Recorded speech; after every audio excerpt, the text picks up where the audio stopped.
want to look at the question on our business environments, and specifically on our influences of business environments. So we are going to look at question 2.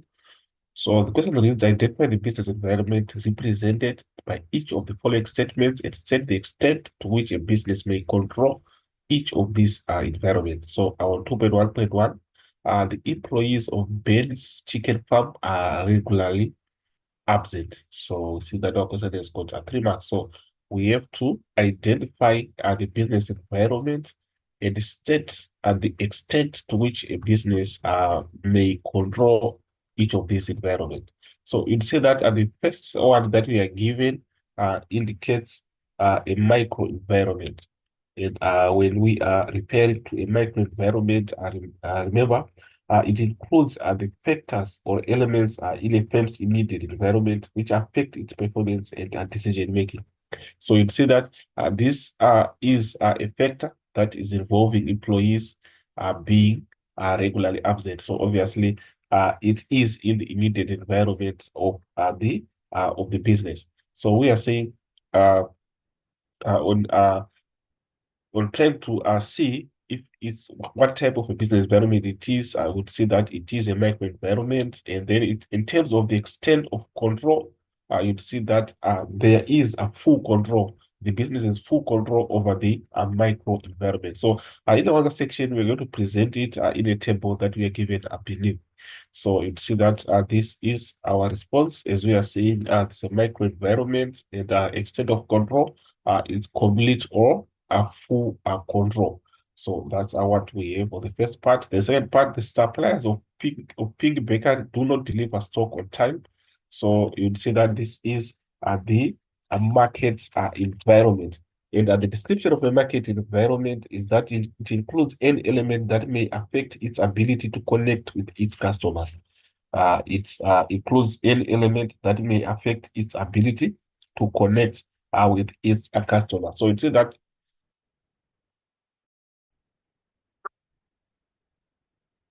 so on 2.1.2, you see that it involves the suppliers are not delivering stock on time. So obviously, this is going to disrupt the process of delivering goods to the customers. So we are saying it's market environment. In terms of the extent of control, you'd see that there is a limited control. So this is what we have in terms of our other section. As we are saying, it's a market environment and the extent of control is limited or little control. So that's what we have on the second part. So moving on to the third part, the buildings of Marco Catering Services have been destroyed by heavy storms.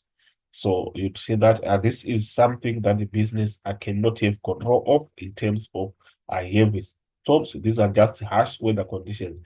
So this becomes the macro environment. You know, the macro environment includes all major uncontrollable external factors.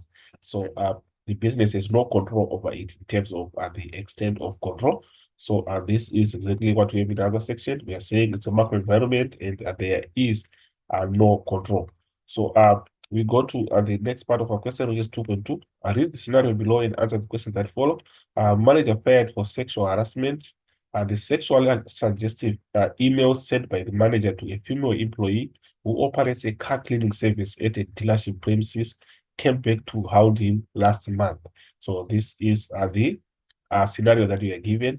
Then the first question, quote the reason for the scenario why the manager was fired for sexual harassment. So the reason behind sexual harassment is that the manager sent sexually suggestive emails uh, to the man by the manager to the female employee. So these sexually suggestive emails are the reason behind the sexual harassment. So that's what we have. So we go to second part, define the concept sexual harassment. So about sexual harassment, basically, this is unwanted sexual behavior that makes someone feel upset, or it might make someone feel scared, offended, or humiliated. So basically, it threatens the physical and mental integrity of the person. So that's a sexual harassment. So we've got a brief description that we have in terms of other section of sexual harassment. That is in terms of the issue of unwanted sexual behavior that makes someone feel upset or scared. So this is the description that we have in terms of sexual harassment. Then we go to the next part, which says explain the impact of sexual harassment on businesses. So what impact does sexual harassment has on businesses? Obviously, it's going to be a negative impact because the victims of sexual harassment, obviously, they are going to be demotivated at work. It's going to affect productivity, it's going to go down. Those are some of the negative effects that we can deduce from sexual harassment. So we are saying the first point on the impact of sexual harassment, employees who have been victims of sexual harassment will experience a lack of concentration, anxiousness, and lack of productivity.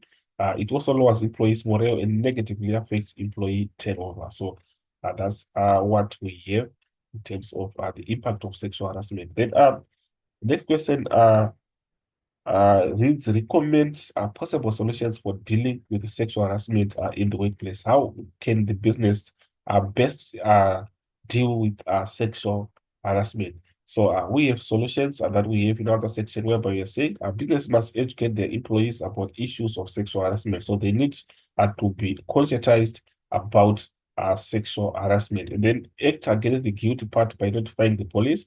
So obviously it has to be a criminal activity, and it has to be reported to the police so that action can be taken, and this can be a lesson to the others that are there. Then I will go to the next one. Encourage the victim to report the case to the police. Formulate a clear policy regarding sexual harassment. So obviously, the business has to come up with a clear policy on uh, what uh, what really transpires when there is a case of sexual harassment at that organization or business. And ensure compliance with the law and make others aware of the problem of their own rights and the rights of others. So these are some of the possible solutions that we can come up with. So I'm moving on to the next question, which reads, discuss the benefits of that business may enjoy by being involved in the macro environment.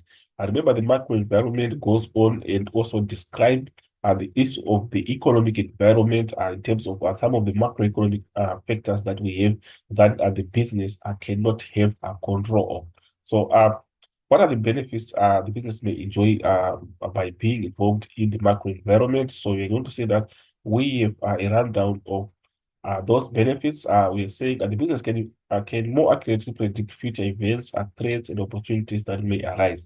So by trying to see what is transpiring, maybe in the macro environment in terms of the economy at large, you are going to say that the business can come up with predictions according to economic trends. So this is what we have on the first part. And then also, the business can contribute to a healthier, more skilled, and productive workforce. It can protect natural resources and meet consumer needs in a sustainable way.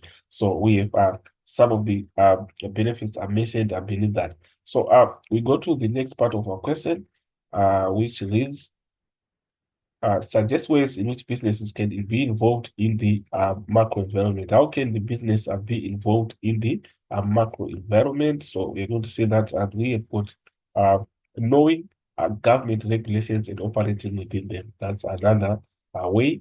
And also keeping up with the new technologies to improve production and marketing, lowering its impact on the environment, entering the global market by using the internet to source suppliers and customers. So those are some of the ways in which the business can be involved in the macro environment. And this becomes the last part of our question. So thank you for listening, and we'll meet again in the next video.